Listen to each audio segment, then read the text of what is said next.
Happy Monday. Steve, hey man, how you doing? Hey, happy Monday. Thank you. Thank you so much. Hi, I'm Siobhan Sarna, founder of SIBO SOS and the author of Healing SIBO, which has been on sale for under 16 bucks on Amazon for about a week now, which is super cool. So grab it because it really will help, I promise. And there's some great recipes in there. That being said, my special guest today is Steve Wright. He is by trade of a previous lifetime, an engineer. And Steve has done more for educating people about their gut health online than most people in the space. He was one of the pioneers with his SED lifestyle platform. And I'll never forget being in Colorado with you, Steve, and with Jordan, and someone was saying, like, I don't know, are they really interested in gut health? And you said, or Jordan said, well, think about it. We're teaching people about gut health from a book called, from Elaine, what is it? The Breaking the Vicious Cycle. And we have like millions of people interacting with us every month, and it's about a book.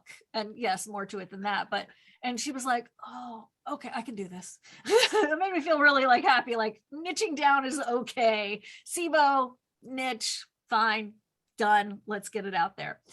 So Steve, you did not want to start a supplement company. I know that because I've known you for so long now, but sometimes you have to go and do it yourself if you want something done right. And you don't make a bazillion, you just make a few. And today we're here to educate everybody about magnesium. And then we'll talk a little bit about the one that you made and why. But Steve, first off, and I know the answer to this already, it's a setup.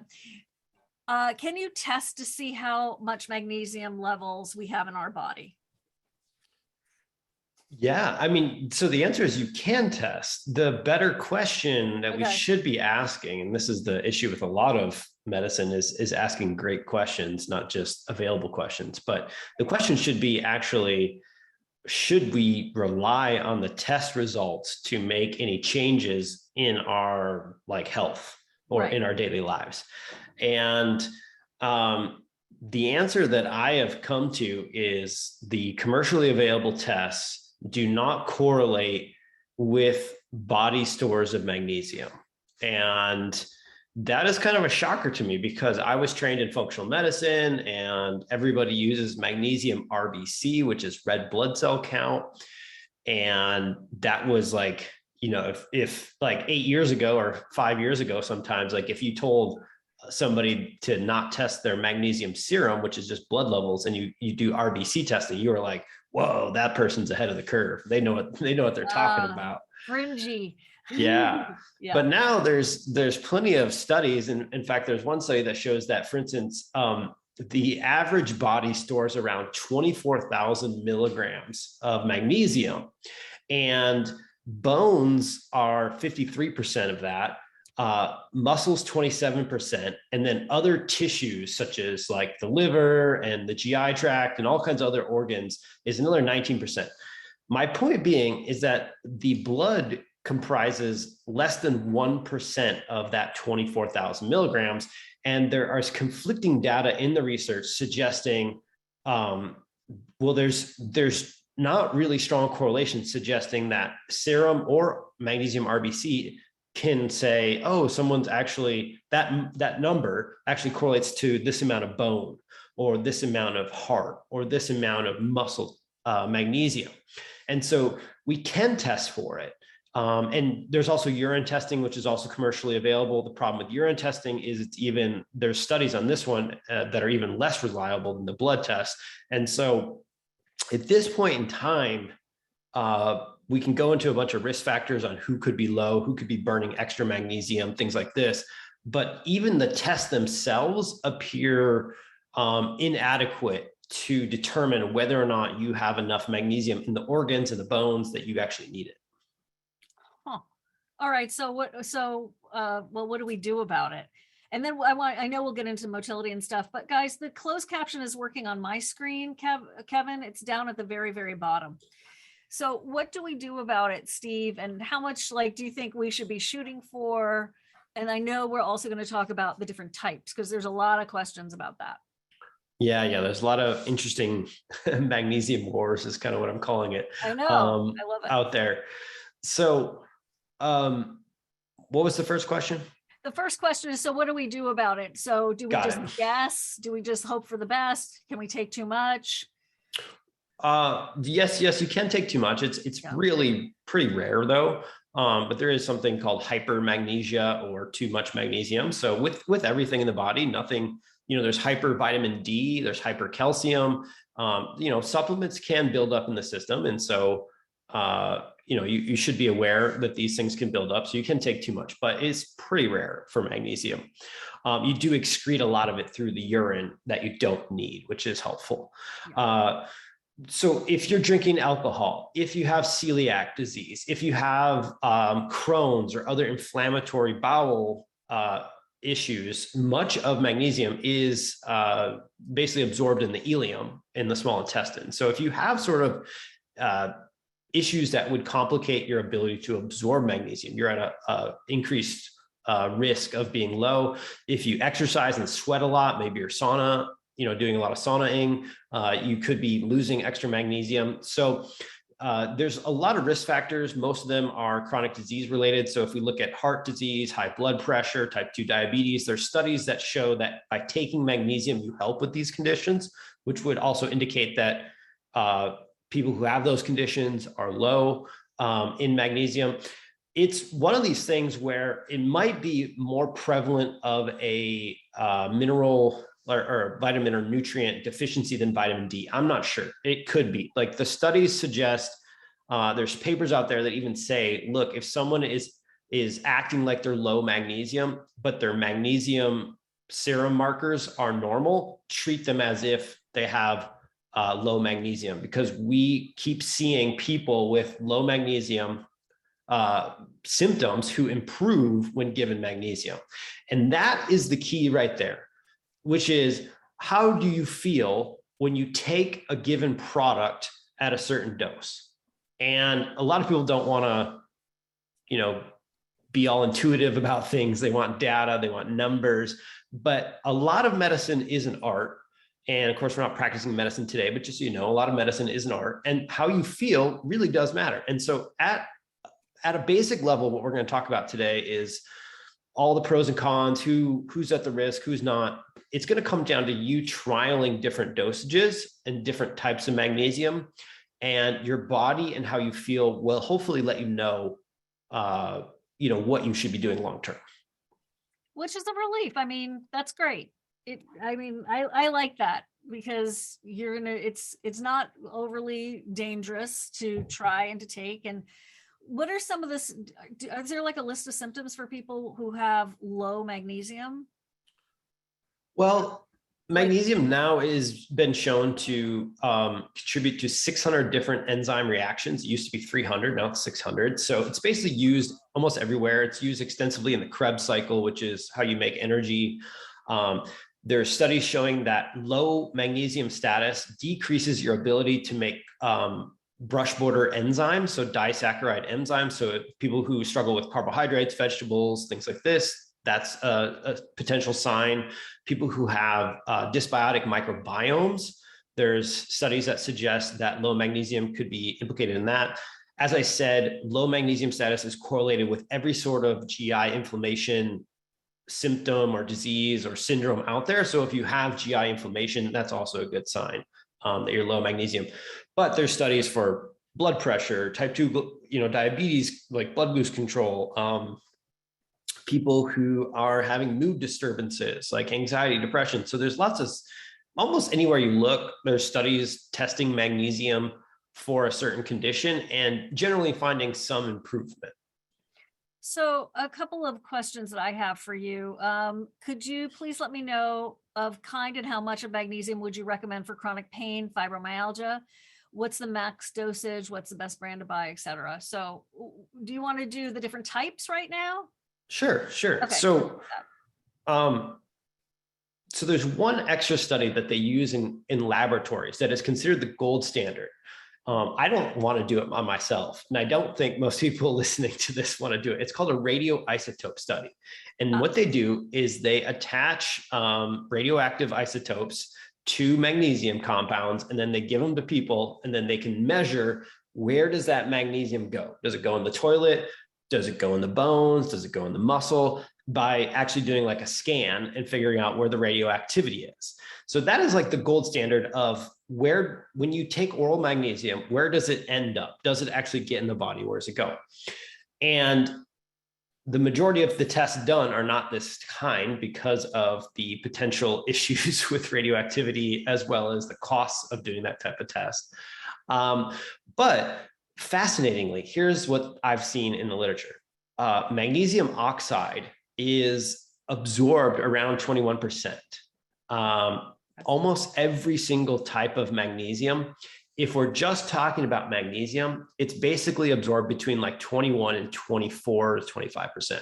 So that includes magnesium glycinate, orotate, citrate, all of them. In a way, it suggests that there is no bioavailability advantage. I don't think. It's actually more about the agent that it's chelated to or bonded to. And that extra molecule is what causes the runs, the poop explosions that some people don't want, but other people do want. Some people get very activated by certain forms like malic acid. Other people find a lot of relief and anti-anxiety with glycinate and sleep improvement, so glycine. So there's taurate, so people find energy in that. It may be more about that compound that's attached than it is about the bioavailability being all that much better. Oh, that's interesting. Okay. So let's just start out with this. And I know you just touched on it, but if someone's constipated, we get this a lot in the Facebook group. Hello, Facebook group, which is, okay, what's the best thing to do for constipation and what's a reasonable dose? And Dr. Seebecker always says, if it's not working for you, chances are you can use a little bit more, right? So what's your take on that? Well, magnesium oxide is the one that's been most studied in the literature. And that includes, the quote unquote ozonated magnesiums out there as well. People are going to ask about that. It's the same group, kind of the same compound. I feel like those are like sledgehammers. And look, constipation is a really wide scale. Some people are stuck on enemas. They might have to go to the hospital for impacted stool. That's a totally different use case than someone who's having mild constipation and is annoyed that their belly is slightly bloated and their pants don't fit. Right.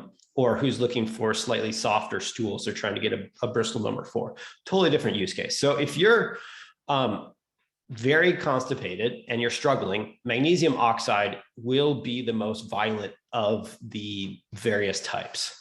If you overdose magnesium oxide, but even 100 milligrams or so, if your gut is a little sensitive, you can spend hours on the toilet, having an explosion. For other people, they're so constipated that they need, 500,000 milligrams or something like that. Magnesium citrate is the next one. So if oxide's a sledgehammer, citrate's kind of like a really heavy hammer, like that type of giant contractor, 6'5" guy, he's got a huge hammer. He can go out there. Yeah, lumberjack style. Okay. Citrate is a little bit less intense on the gut, and you can mess up the dosage by 100 or 200 milligrams, and you'll have some runniness, but you won't actually have an explosion. If you do go outside that window of 200 milligrams, I've had it, and I know a lot of other people have had it where they're like, that does not work for my gut, and I'm on the toilet for 3 hours. The one that I recommend that is the most tolerable especially for sensitive guts and for mild constipation, is the glycinate form. So magnesium glycinate. And the reason why is you have a very big safety factor. You can go 400, 500 milligrams sometimes over and not have an explosion. Instead, you'll just have softer stools. It doesn't have as much pulling of water into the gut that the other ones do. And again, I think it's more about the chelated agents and what they're doing to the gut than it is about the magnesium and what it is doing. At this point in my understanding, both using these compounds on myself, using them with other people, and then researching them deeply. And so my, point of view is if you can use glycine or magnesium glycinate to get a softer stool, start there. If you can't get what you're looking for, then escalate from citrate to oxide. And if it's, a medical emergency, go seek medical attention. This is not medical advice. Right.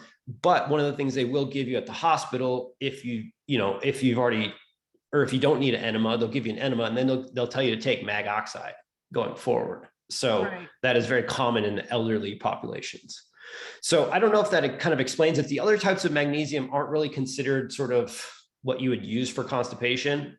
They're kind of more advanced. They're typically cost more money as well. So I wouldn't play with them. Okay, let me just ask you. So glycinate is the first, then escalating to citrate, and then escalating to the oxides or ozonated oxides. Okay. So it's GCO. That's the way I'm going to remember it from now on. So GCO. That's your escalation pattern. So sidebar that for a second, because that's just about constipation.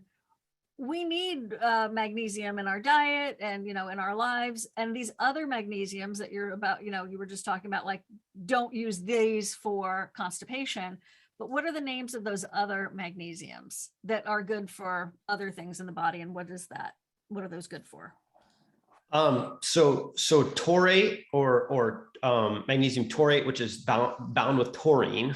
So that one's considered cool or good for like your brain, for your blood. If you look into the research on taurine, it improves nitric oxide, things like this. So again, is it the taurine or is it the combo? I don't know. Malic or malic acid, magnesium malate is another one, a more advanced one. People find that one can give some people energy. And my question is, are they low in malic acid? Or, if they just took it alone, would it be better? Magnesium threonate is a really cool one that's been studied for the brain.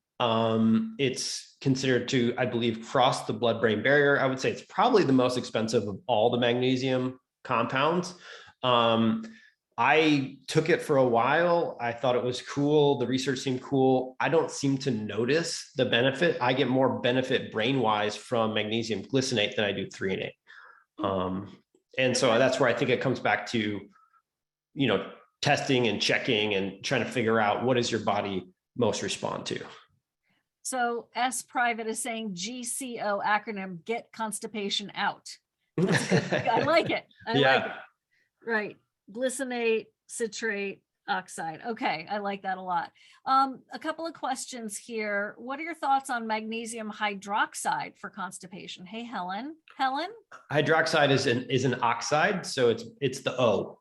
It's just a form of oxide. It's again. So for instance, the magnesium that we came out with is pure magnesium glycinate. And I found a study on Crohn's patients who had a surgery where they resized the small intestine. So they had a shorter ileal section. So therefore, their chances of being able to absorb magnesium were already significantly reduced.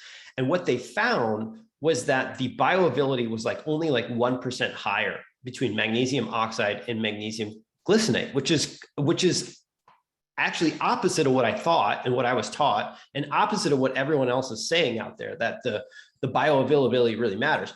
But what was really important in this study was that of the patients, many of them had the super oxidative reactions and flushing due to the oxide. So they had the diarrhea and therefore they couldn't absorb it. And so there was a bunch of people who were very sensitive to magnesium oxide who couldn't actually take it. And then of the people who took glycinate, they basically all absorbed it the same. Whereas the magnesium oxide, they had all these variances. So some people who needed it couldn't absorb it. And so that's why I went with glycinate, because for me, it's the magnesium for sensitive stomachs, frankly. It's also the one that, Yeah, there you go. So I had the oxide, and I have the ozonated fancy pants, and then I have a lot of magnesium. I have the calm. What's calm? I can't remember. Citrate. Citrate. But I'm not good at like taking things to drink before I go to bed because I'm just afraid I'm going to have to get up and pee, and that's a whole thing. So what I really like about it is quite gentle. Like you're not going like, you don't wake up in the morning and go, oh, I had a lot of magnesium last night before I went to bed.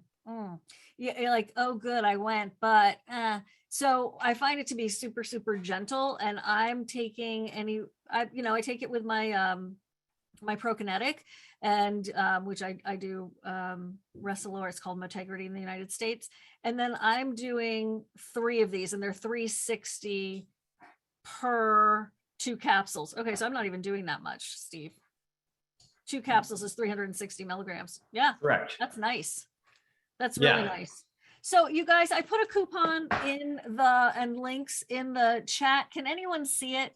The chat's apparently disabled. I did look at Zoom while Steve was talking. I didn't mean to be rude if my eyes were going everywhere, but I was trying to, but I don't know if you can see it. So I put it then as an answer to one of the Q's and the Q&As.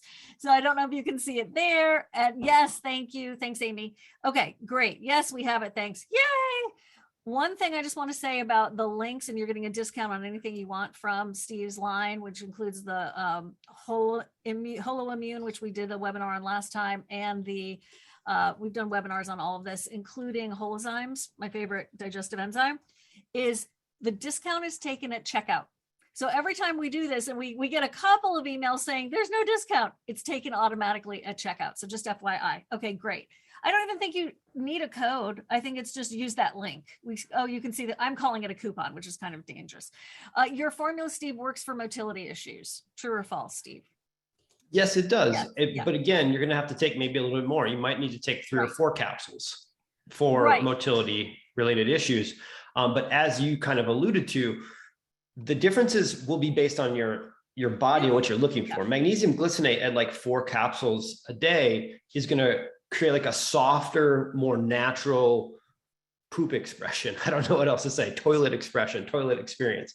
Magnesium citrate is going to be next level up from that, where it could be some urgency, but slight urgency, and you might feel pretty evacuated. Magnesium oxide can feel like a full flush that, some people are like, oh, wow, I feel kind of good. But if you're doing that on a regular basis, you are losing extra nutrients, electrolytes, things like that. I'm not a huge fan of doing that on a regular basis. So it's on a spectrum, and we cannot bucket people on this type of topic. Constipation is too complex to say only this form or only this idea. Exactly.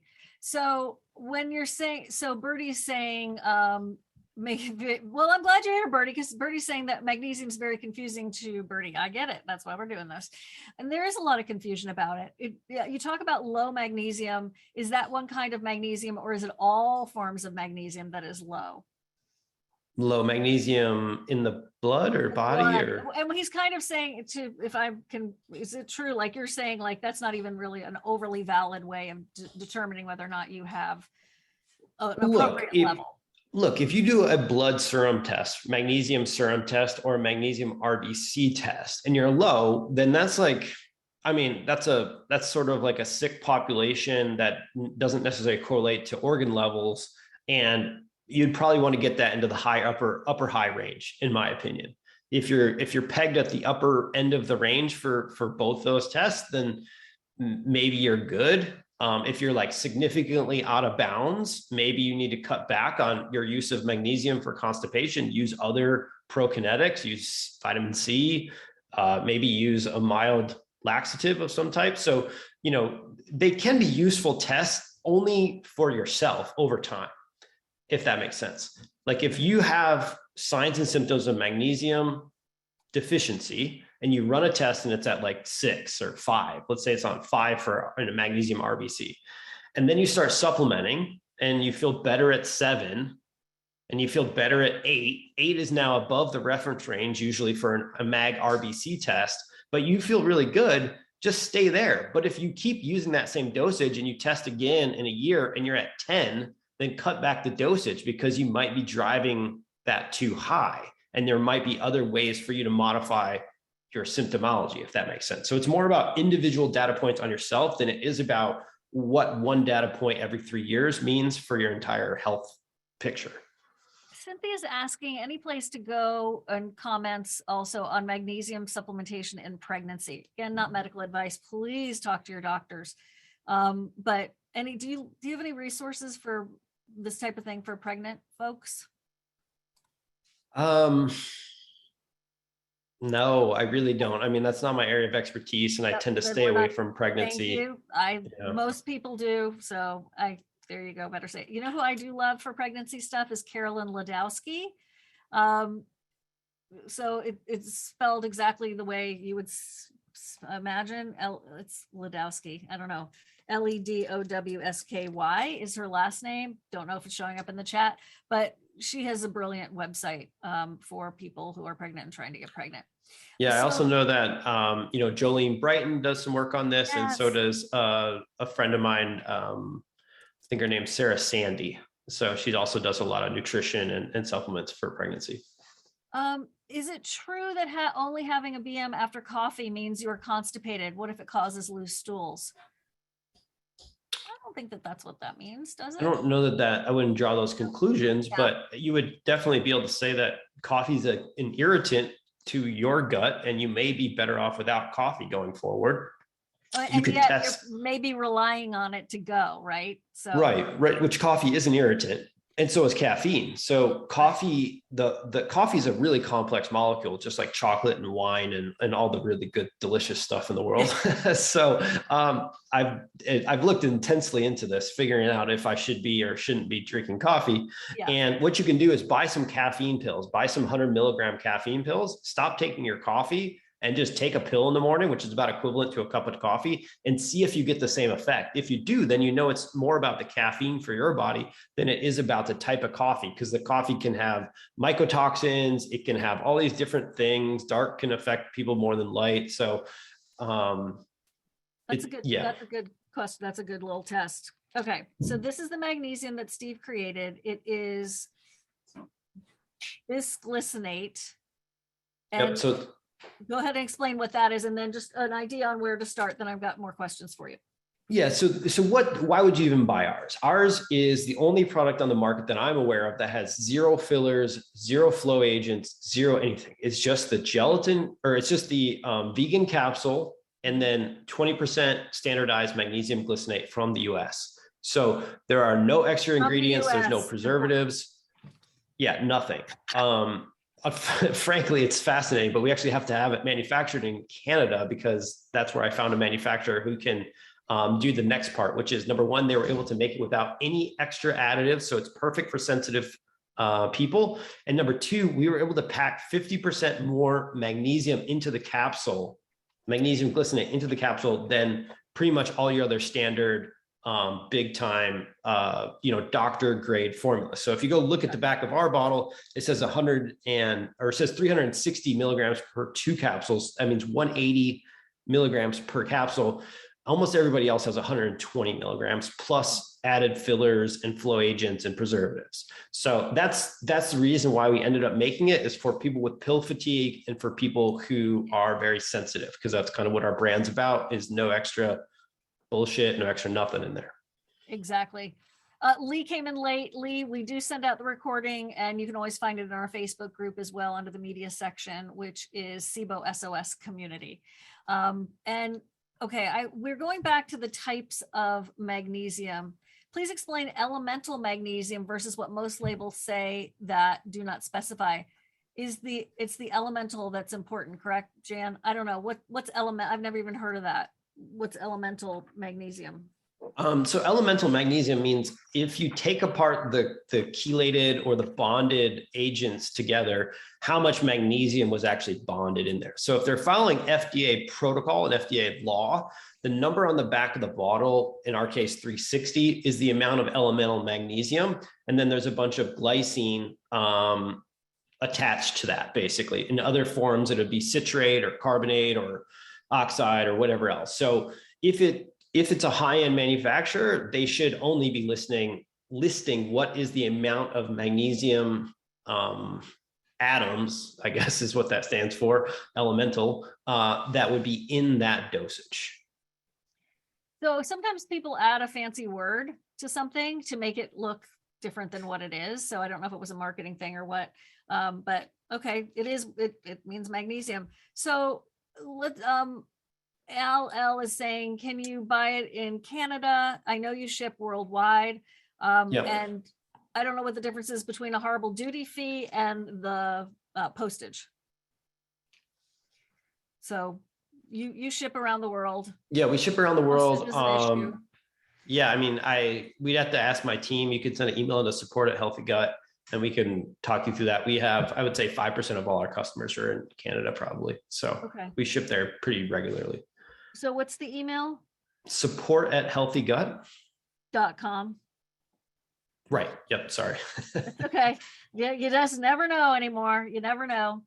Trisha says her calcium mag supplement says that the mag comes from red algae for her. Have you heard of that? The calcium comes from it, or the magnesium? I don't know, she's saying that it's the mag comes from red algae. I've never heard of that. I don't know. Yeah. Again, it's more about what is it bonded to. It doesn't really matter where it comes from. Okay. So it doesn't matter if it's organic. Talk to me about that, because that's so it's magnesium bound to something. So it's either bound to inorganic compounds, which is chloride, oxide. I think there's one other one, sulfate, magnesium sulfate, and sulfate might be an organic compound, but the organic compounds are typically amino acids. They are glycine, taurine. What else were the other ones? Carbonate. That actually might be on the inorganic side. Sorry, guys, I'm not super good at 9 a.m. here without a lot of caffeine on board, but we're getting warmed up. Yeah. So what they found in the research is that the absorption ability of the organic, not the label organic or how we raise our food, but the organic chemistry compound, it appears better.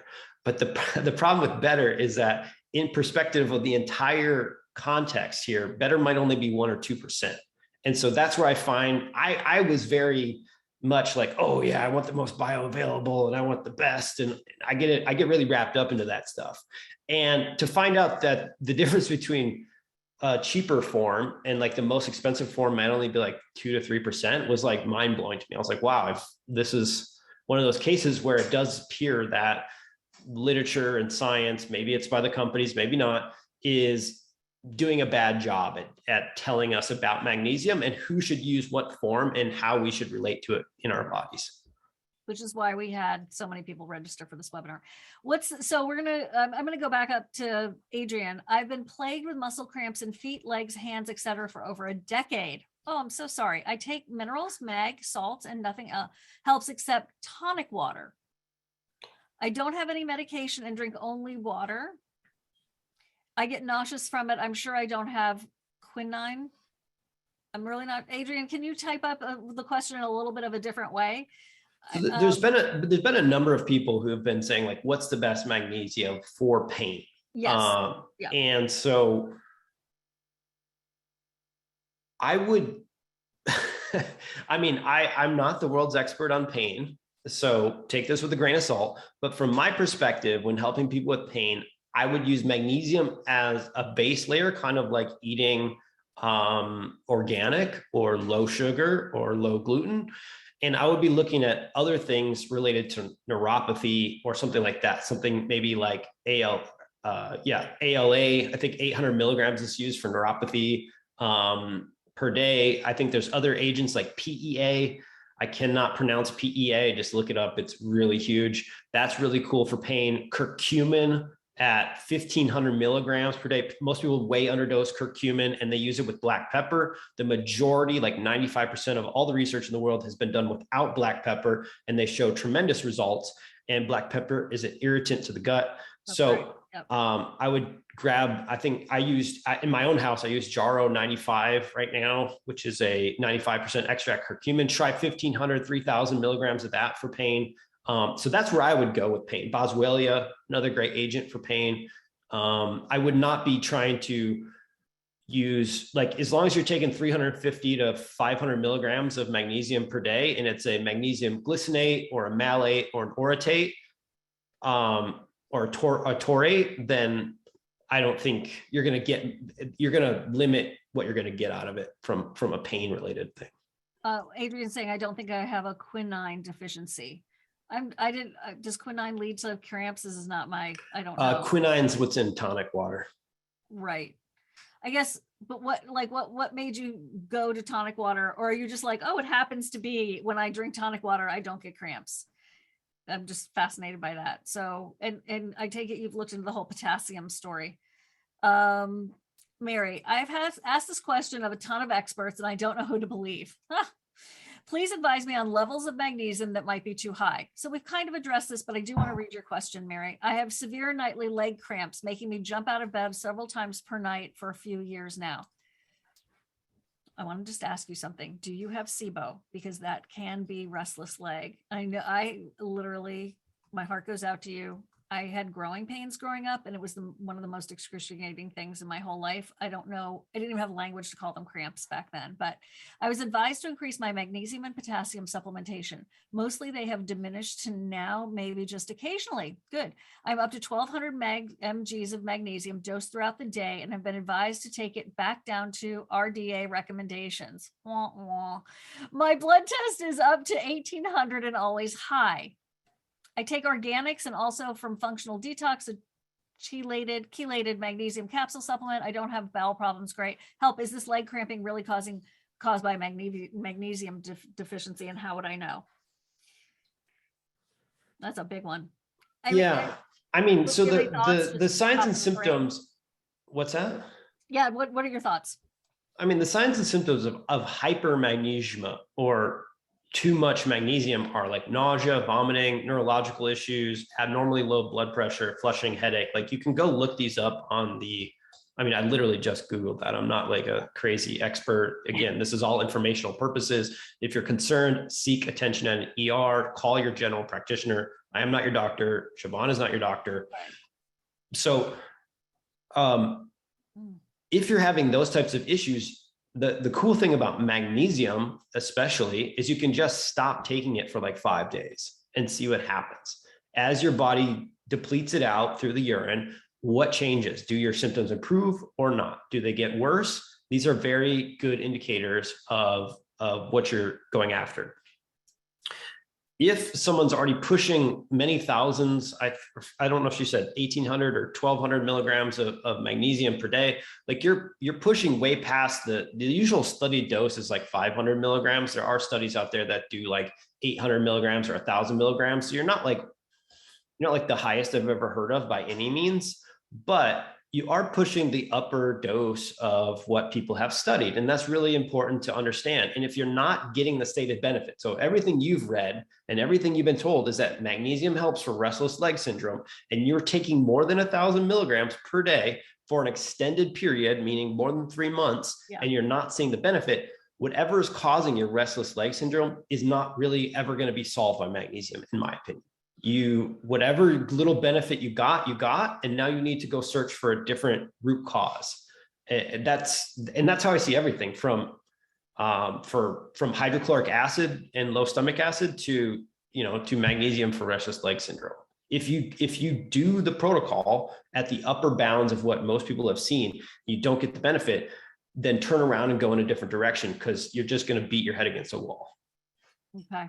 I just popped in, George was asking for I don't know if you can see it, for the links again, and I hope you can see it. So can you guys see it in the Q&A, which is like so weird? Or are you seeing it in the chat? Anyone? You'll have to type in the Q&A, and I know it's weird, sorry. Okay. Huh. Adrian's saying her mother used to be on quinine pills for leg cramps until they took them off the market. Yes, you can see it. Thanks. She got quinine from the tonic water. Interesting. Okay. All right. And we will add all these links to the replay page. Yeah. And so like I posted, somebody's asking about the bioavailability study. You can just search the internet. It's called bioavailability of magnesium diglycinate versus magnesium oxide, patients with ileal resection. I think it's important. People are asking about glycine. Glycine is typically depleted in people with intestinal inflammation. So glycine is important. It's one of the main key amino acids in bone broth. So glycine is important for gut health. Another reason why I chose it.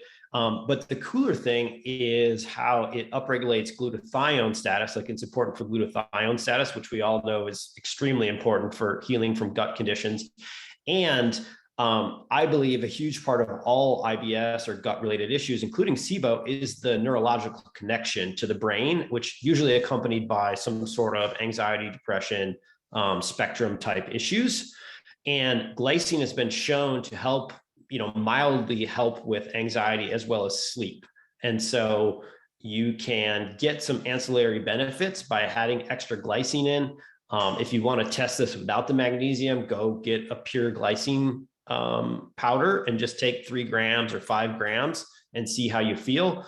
You'd be surprised. A lot of people will feel better, and they wouldn't think it'd be so cheap and so easy to get better sleep or just kind of feel a little better on a regular basis. What do you think about Epsom salt baths? So could you please talk about how mag glycinate overlaps and differs from mag sulfate? I take Epsom salt baths a few times per week and wonder if I need the different forms of magnesium in my body for optimal function. So if that's the only way for you to get those extra nutrients, then yeah, you might need extra types. But so magnesium sulfate might be more about your low sulfur. So yes, there's a decent amount of studies that suggest that Epsom salt baths are actually infusing you with sulfur, not really infusing you with magnesium. Right. And that sulfur condition can be very low. Like you might make sulfur in your gut because your body's actually low. Like there's a whole group of gut people who are like, SIBO is just a reaction to a condition inside the gut. We don't want to open that Pandora too much. No, Dr. Greg Nye does that. Yeah. Okay. But it would make sense that your microbiome shifts. For instance, your microbiome will shift if you're too low magnesium in order to try to find more magnesium. So if you're low sulfur in your cells, you make a bunch of sulfur in your gut, that could be plausible. I don't know if it's right or wrong, but I think if Epsom salts help you, it's probably because of the sulfur, and keep doing it. You're not going to get that by taking Epsom salts orally. That's for sure. So my husband took a series of magnesium baths, also did something else that had a lot of sulfur in it. I can't remember what it is, broke out in hives. So titrate up on that stuff, you guys. It was definitely too much sulfur for him. So, just titrate up. If you're like, I'm going to take a magnesium bath or, Epsom salt bath, just start slowly is and Greg Nye, who wrote the book, The Devil is in the Garlic, which is a very interesting, provocative title. And it's all about sulfur. And you can find that on Amazon. And it's a very interesting alternative thought pattern, big time, but it's all about sulfur. Can any of these forms cause dehydration, dry mouth, and dry skin? Have you ever heard of that, Steve? Any magnesium? I mean, if you're having loose stools and diarrhea on a regular basis, yeah, for sure. That's why, again, people are asking, like, what happens if I'm not constipated? What's the best magnesium for me? That's why Magnesium HP was created. It is the best for sensitive stomachs, and it's the best for people with loose stools already, because it's not going to cause more of that usually. It has 0 fillers, 0 flow agents, 0 preservatives, so you won't be reacting to those. And it's glycinate, and glycine is typically down-regulatory. It's typically soothing, calming, also important for gut, gut brain, gut health, those types of things. So that's why we went with it. Again, if you need more constipation relief, citrate or oxide might be what you need. But I would still move people from either our product or someone else's glycinate product slowly to citrate, and then from citrate to oxide. If it's not working. And so, right. So start with how much would you say to start with if you have constipation? Just one more time. I would start with three pills at night. Okay. Yeah. You can go up to 6. Does it make everyone else tired too? Sleepy in a good way? Like, I know I'll sleep really well when I take it. Is that normal? So this is the key. Other people are asking, like, well, what do I do? Do I just take one that has 7 different forms in it? Yeah, I would say rotate every month and make journal notes. Like, you actually have to take notes because I'm sorry, you're not special. I'm not special. Our memories suck. So write it down because you will forget. But what I find is that if you go type by type, not the big spreads of different types, you will feel differently. And so, for instance, with me, I noticed that taking 360 to 500 milligrams of glycinate helps my sleep. It helps me shut off my brain at the end of a day, which I struggle with all the time. And I was taking magnesium threonate because all the studies and all the cool stuff around brain health suggested Michelle, that was better. that's the answer to your question. It's 3 and 8, I think. Yeah. So it's bonded with L-theanine. So you can also test. You can test, some people tell you to take 200 milligrams of L-theanine to relax before sleep. So I was testing L-theanine and I was testing magnesium threonate, and I realized that magnesium glycinate helped me wind down for sleep better than those forms. But other people's brains are different than mine, and you might get a better response from L-theanine or magnesium threonate. And so that's the difference. So if let's say you're chronic fatigue, you're very low energy, try magnesium malate, like 100% malate. It can be very energizing for certain individuals. Same with magnesium taurate. That can also be energizing. You can also just buy taurine powder. L-taurine is an amino acid. You can look at studies for nitric oxide and how if you're low in nitric oxide, you don't feel as good. You don't make as much glutathione. You don't make as much energy. So you could just try like 1,000 milligrams of taurine and see how you feel. So playing with the individual amino acids, it's usually like 10 to 15 bucks to get like a bag from. They don't often taste great, but if you're this deep into health and you're trying to figure this stuff out, do a little Googling and just play with it. By the way, I think we just sent out the email that has the links in it. So for those of you who haven't easily seen it, and then when we'll send the replay with the video on it, we'll also have the links. What about with or without food? Does it matter? I don't believe it matters. Okay. How do you spell threonate? Well, T-A. Yeah. Let me look it up real quick. It's Threonate. Threonate.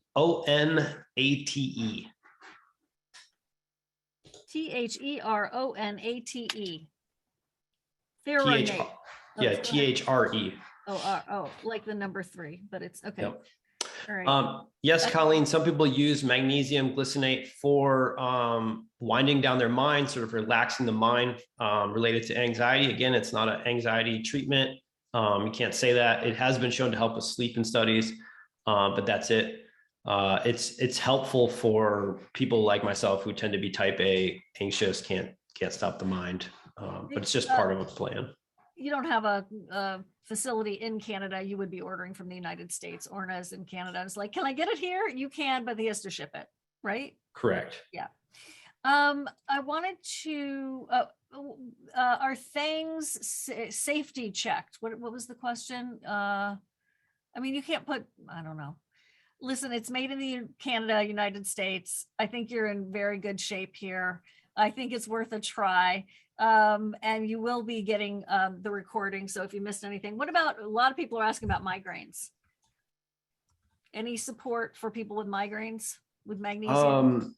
I mean, magnesium, it has been studied and does seem to help with migraines and headaches. So cool. I didn't prepare for this talk by looking at the research there, but I think you can take it on a daily basis. So like proactively, but I also think that you can take it as it's setting on potentially to help with that. I wonder if it's related to blood pressure. I'm not real sure there on what the pathway might be. But magnesium, like I said, is literally almost used by everything. It's used everywhere by everything. So being chronically low in it, whatever your genetic weak links are, will express genetically for you. So genetics do matter. Like they're not the end all be all, and they're not your life sentence. But if you give your body less inputs than what it needs for optimal health, and you turn on those genes, you will express them. And so if headaches or migraines run in your family, you'll express that. If high blood pressure runs in your family, you'll express that. If cancer runs in your family, you might express that. So, family history, knowing what your mom and dad suffered with, knowing what your grandparents suffered with is extremely beneficial to helping you lead the healthiest life you can, and being aware of, maybe you got, some families need more vitamin D. some families might need more magnesium. And so understanding that kind of stuff can be very helpful. What do you think about magnesium topically, like the oils that are out there these days and Ease and things like that? Well, from a absorption standpoint, that study on Crohn's patients with the ileal resection showed that magnesium glycinate was well tolerated amongst the entire population of people. So I think I don't think there's a reason that you can't take magnesium glycinate orally and absorb it, even if you have an inflamed gut. In fact, that study showed that you can, and it seems to be beneficial for all sensitive types. However, it's always what is the extra thing on the label, chloride. So there's probably a whole group of people who are deficient in chloride, and there's probably a way in which if we put magnesium chloride topically on our skin, just like Epsom salts through the bath, that we might get chloride into a different area of our body, our different cells or something that's not the gut, and it could provide some sort of benefit. So again, it's test and check. If you take it orally and you don't like it, but you put it on topically and you like it, then you don't need anybody else to tell you anything. You have your answer right there. Right. Seriously, I think that we're coming up on our last 5-6 minutes, but I've tried pretty much everyone. This is me. Everybody's different. Everyone's results are going to vary. I really like it. And Steve did not want to do this session, by the way. He's like, it's my favorite kind. It's for sensitive stomachs. What else are we going to say? I'm like, dude, they have so many questions about magnesium. Believe me. So I'm very glad we've done this one. I really appreciate it, Steve. I would try it. I would go slowly and, especially if you're sensitive, but know that it is designed with everything Steve's saying in mind, which is sensitive people, sensitive stomachs, sensitive digestive systems. I'm super sensitive, like ridiculous from all that mold exposure. Plus I was already sensitive because of my liver pathways, but I love it. Like, I was like, no, I really want to talk about this. Like, it's really made a difference for me. Sometimes I was doing the oxides, the O1, and I have like 3 or 4 forms of that. And it was just such a risk in the morning. I didn't know what it was going to be like if I had to leave the house soon, was this going to go smoothly in the morning? Was it going to be like, everything's fine, gotta go? I mean, it's not fun to run off a Zoom interview to be like, I have to go to the bathroom, excuse me. And they're like, I'm like, have you ever heard of SIBO? Or whatever. It's awkward, as we all know. So that's why I like it. Feels very under control and very effective, and just makes me feel good. So that's me. It's definitely worth a try. Yeah, I think so there's a lot of people who've posted all kinds of like different types of magnesiums, and they're like, hey, what about my brand? The back of my bottle says 3 different forms or 7 different forms. You literally have to do what Siobhan just said. Just buy our product, buy someone else's product, and just test it. Go 5 days on your current one and then go 5 days on the other one and see how you feel. I was surprised that if you got a 20% standardized magnesium glycinate, there's other companies out there who have the same 20% standardized US source that we have. We were just able to fit more in a capsule and eliminate all the additives. I was surprised that when I dosed that at the same amount as the other ones, that I did feel a difference at night, and my gut was just simpler. Like, poops were just easier, and there wasn't any urgency. There wasn't an explosion risk. Things like that. I don't deal well with that. I got to be on camera a lot. I can't just be like, I'm out, I got to go. Yeah. Yeah. So that's where it came from, but that does not mean that it's right for you. So people who are like interested, they're asking about other forms of magnesium, just try it. Try the same amount of it and see how you feel. If it helps you think, if it helps you relax, stay with it. You don't need anybody else to tell you anything. This is the whole thing about like biohacking, right? Is people were, and Steve to me is the original one. Like, they're trying things on themselves, and they're obviously, doing all kinds of other things too. But this is the whole concept here. Is this safe overall? I'm just saying that as a disclaimer. We're not doctors. This isn't medical advice, but it's worth a try. And I haven't found a lot of other manufacturers like with this particular combination and cramming so much into one capsule, because I definitely have pill fatigue. And by the time I'm like ready to go to sleep and I don't want to drink a ton of water to like swoosh down a bunch of pills, I like the fact that I can do less of these. It's totally up to you. Steve, what's the return policy in case someone's like, oh my gosh, I have a supplement graveyard. What, just tell us a little bit about your customer service, your Facebook group. Tell us how you deliver so much extra with everything. Yeah, so we have health coaches on staff. Many of our team members are actually health coaches. So our goal is to be there for you. If you have questions like, someone just asked, can I open the capsule and put in applesauce? Like that's a normal question for us to get on every Monday or Tuesday. The answer is yes, in this case, but not the case for every product we sell. So anyways, we specialize in sensitive people and people who are like super health nerds who are trying to figure this out. So you can send in all your questions. We also have a Facebook group where people are talking about all kinds of random stuff all the time. Our health coaches, myself, are chiming in like once a day, every other day, those types of things to try to help everybody, give you ideas. And then we have a 60-day money back policy. So you can try it for 60 days. We will help you along the way. Like we'll help you with dosages. Maybe you're over or underdosing things. As we talked about here today, the compound matters, the type of magnesium matters, but so does the dosage. Somebody could be 1 or 2 pills away from feeling the relief they want in constipation or just in relief or sleep or whatever it might be. And that's literally the difference between you blaming magnesium, you blaming me, Siobhan, whoever, when it was just 1 or 2 extra capsules or 1 or 2 less capsules. And so that's what we want our team to be there for, is to try to help you work through those things and help you self-test if it's right for you. And if it's not, then, we do return 3 to 5% of all customers. And that's totally fine. Actually low in the industry. Yeah, it's totally fine with me because look, you tried it and that's what I want. I just want people trying something new. I just don't want them repeating the same mistakes. And if it doesn't work, I want you to take the majority of your money and go try the next thing. Because I was in that spot racking up big credit card bills, wondering, should I try this next idea? Yeah. Which is why we do this and why we also bring you a discount. And Steve, I think we can all relate to that. And I love, Steve, that you are like, haha, people are vulnerable. They're going to be trying anything. That's not where Steve's coming from. And if that was, he certainly would not be on a webinar with Siobhan Sarna. I will tell you that right now. Steve knows like I'm super, super, my mother called it picky. I call it selective. There's a difference. Anyway, I am very selective because this is a reflection of my work too. And so I just want to invite you all to try it. Once you do, you'll see the name of the Facebook group. It's all very self-explanatory from there.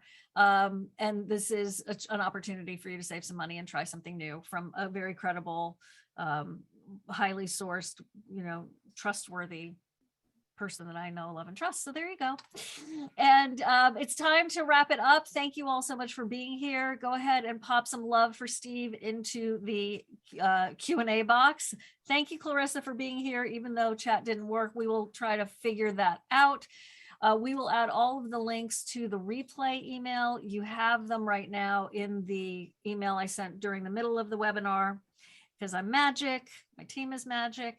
And while you're at it and you're doing your shopping, remember that the checkout, it's automatically added at checkout, the coupon, but also think about his new, and we did this one last time, the Holoimmune, which is the combinations of postbiotics, right?